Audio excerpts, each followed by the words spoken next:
Hi guys, I hope everybody's well. So today's session is going to be all about reactions and reaction speed and how we can improve our reaction, which will help us catch and control balls at the last minute. Yep, so it doesn't just come down to how quick our arms and how agile our feet are, it comes to the speed and sharpness in our mind. Very, very important in lots of different activities and sports where we're looking visually at things going on around us, whether that's defenders, a ball thrown towards us. Very, very important.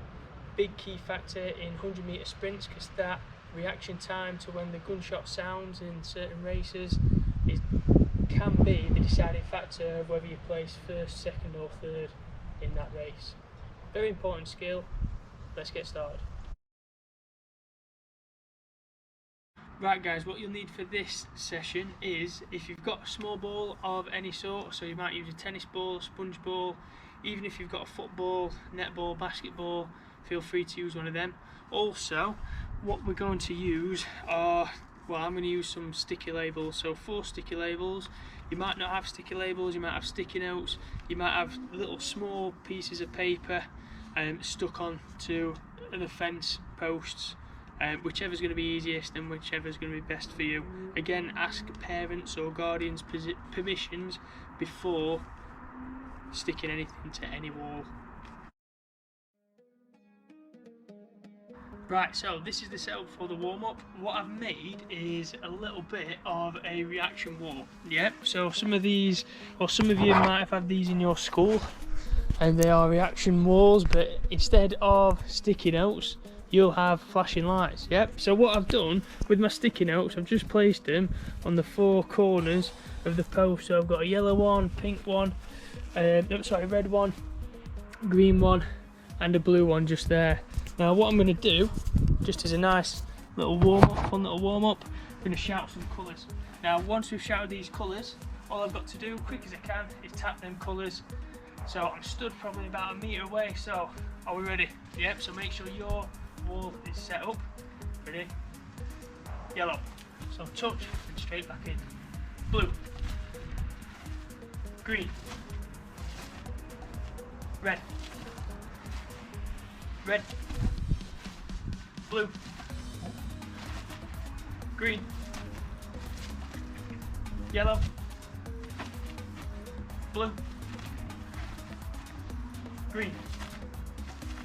And hold it there. Yep, so that's an example with 1 colour being shouted. It might be a case now that we go 2 colours. Yep, so nice and quick, nice and light on your feet, quick reactions. Yep, if you're on your toes, you're going to be nice and brisk to get down low, but also get nice and high as well. Ready? Yellow. Green. Blue. Red. Green. Yellow. Blue. Blue, red. Green, yellow. Red, green. Red, yellow. Ooh, nearly went. Blue, green. Green, yellow. Red, blue. And hold it there. Yep. So stop it there. If you've got a partner, get your partner shouting out the colours.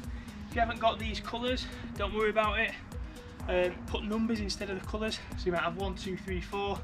Touch them, straighten back out again.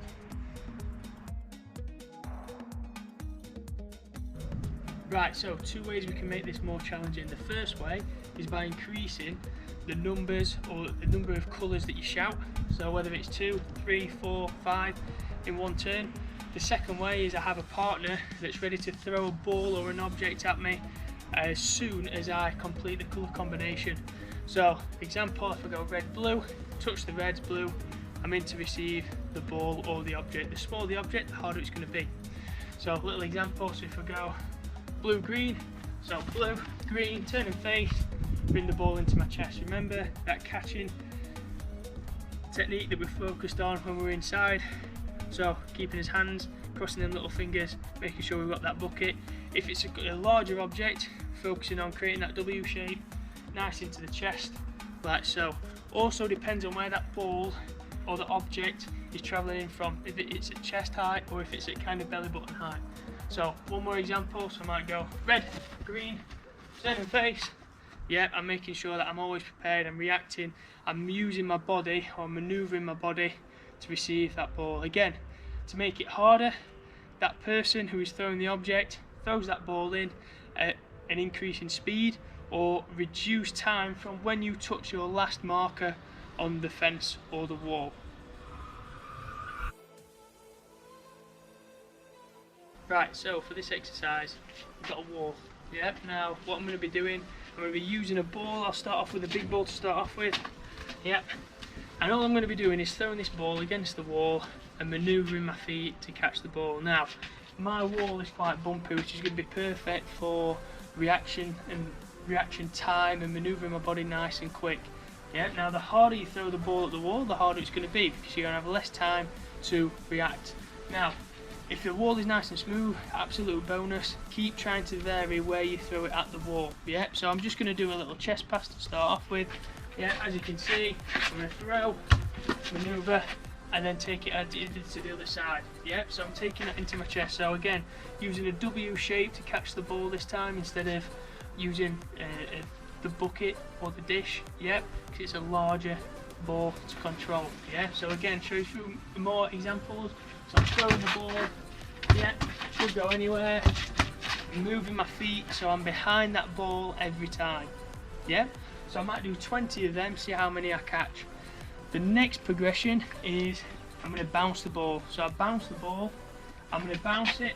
It could go anywhere, divot off any part of the wall, and then I'm moving my feet to go and catch the ball wherever it may lead. Yep, so bounce the ball, again, I'm moving my feet to move around, and again, I'm not using that much space, probably a metre either side. So I bounce, oh, that time, goes a little bit lower, no chance of getting that one. Yeah, so I throw it up again. Yeah, I'm moving, making sure my hands are in place. And again, the best thing is it's going to be random, so the bumpier the wall, the better. Again, this time I'm going to show a slight progression.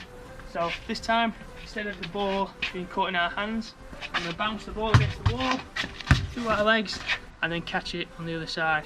Yeah, so again, instead of the reaction being for the catch, it's being for moving my feet, being nice and sharp on my toes, anticipating where the ball's going to land.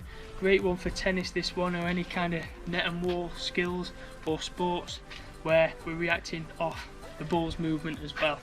Really, really important. Yeah, so again, bounce up against the wall. Yeah, moving my feet, making sure the ball bounces through my legs. So again, do that another couple of times, maybe 10 times.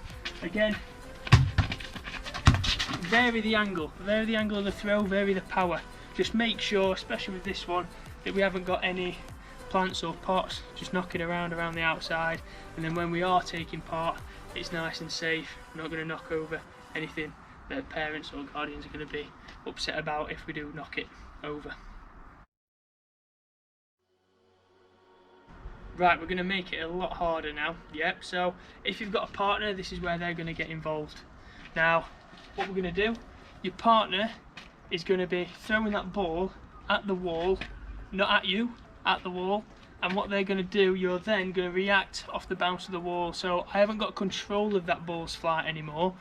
That ball's flight is coming from my last minute vision, my last minute awareness, that I see it travel towards the ground, up towards the wall, and a nice little reaction, making sure my hands are in the right place. Yeah, so little example, ready? Yeah, so I'm reacting off of that bounce, making sure that I'm manoeuvring my feet and getting my hands in the right place. Same again. Yeah, so again, based on the bounce, it decides, do I need to take a couple of steps closer? Do I need to take a couple of steps away? Yeah, now, last one, last little progression. Can I do it with one hand? Yeah. Oh, nearly. A little bit of a low one. Try that one again. Again, it's supposed to be more difficult, it's supposed to be harder. That's why I'm adding these extra little challenges. Yeah, nice easy one to finish off there. Yeah, so it's all about making sure that our hands are ready, we're anticipating where the ball's going to be, as minds being nice and sharp, as legs are ready to make them powerful explosions to one side, and we've got the composure to make that catch, take it into our chest. Again, don't have to use a smaller ball if you are struggling. Again, use a larger one. If you are finding it easy, start to introduce using one hand. Once you've used one hand, then your weak hand as well.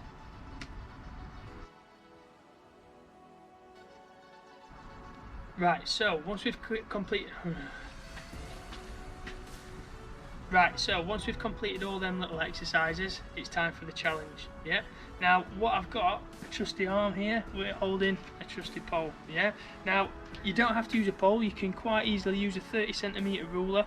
But all I'm going to do, it's a great way of testing your reaction speed and the speed of your mind as well. Yeah. So what I'm going to do, I'm going to create a mark on the pole. So right here, I've got a pen.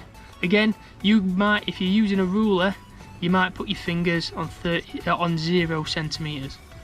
Yeah. Now I'm going to place my fingers right there. Yeah. Now I'm then going to place this pole or this ruler into the hand. Yeah. Now I'm going to place my hands over that 0 point. Now, when nobody says go, all that's going to happen is this hand is going to release that pole. Now what I've got to do, I've got to catch it as soon as possible. So whenever you're ready. Yeah, and I've caught it like so. So then what I'll do, I'll either record that number, so that might be, let's say, around 8-9 centimeters. So I'll put a mark around this pole, or record that number as a ruler. Yeah. Now, again, I've got to try and beat that, so I might do that a couple of times. You can just see there. Yep. I'm gonna try and beat it again. Ready? So, the mystery hand will then hold it again. I might try it with my left hand this time, so it might be a little bit more trickier. Yep. So exactly the same that time. Exactly the same. But again, you might use a broom handle. Again, don't go marking things that aren't yours and not there to be marked. Again, always ask permission, but if you can do it with a ruler, it gives you a really accurate guide because you've got your millimeters on there as well. Again, so I'm thinking that's probably about 8 centimeters. Yeah, but a really good and quite a fun way of testing reactions. Also, what you can do to test, if you go back to the first video, have a similar setup to the first video, and then what I'd like you to do is, if you've got a list of colours in a random order, maybe 30 commands, what I'd like to see is somebody calling that number or that number of colours out, and you've got to time your response time of how quickly you can touch all them colours in that order and finish. Well done guys, that was the reaction session done and dusted. Really good skill to have because it allows you to have that second head start. In many sports they say the kind of first part of speed is over the first 5 meters, and reaction time is a big part of that as well.